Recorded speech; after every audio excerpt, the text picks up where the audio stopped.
हर जगह राम है, क्योंकि सुनने में मिला था पेंटिंग भी पूरी हमें देखने को मिला। नहीं, अलौकिक है, भव्य है, दो शब्दों में अगर कहना हो। और ये बड़ी खुशी की बात है कि पता नहीं ये इनके अंदर कोई ऐसी बात आई होगी कि इन पेंटिंग्स को सामने लाया जाए। मैं अभी इनसे यही पूछ रहा था कि ये कब से आपके ज्ञान में थी कि उन्होंने राम की सीरीज़ बनाई है 30 पेंटिंग्स की।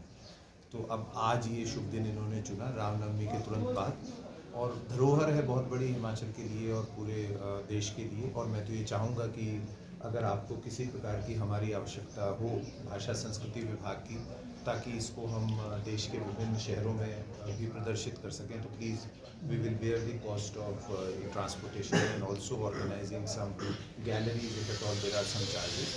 ज़्यादा से ज़्यादा लोग इसको देखें, यही एक बात रहनी चाहिए।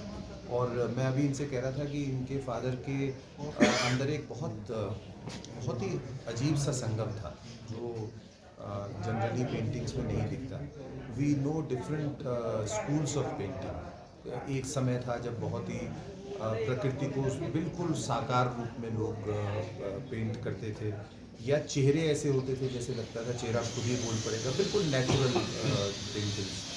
एक समय ऐसा आया जब हम मॉडर्निटी की तरफ बढ़े, एब्स्ट्रैक्ट की तरफ बढ़े, मॉडर्न आर्ट्स की तरफ बढ़े।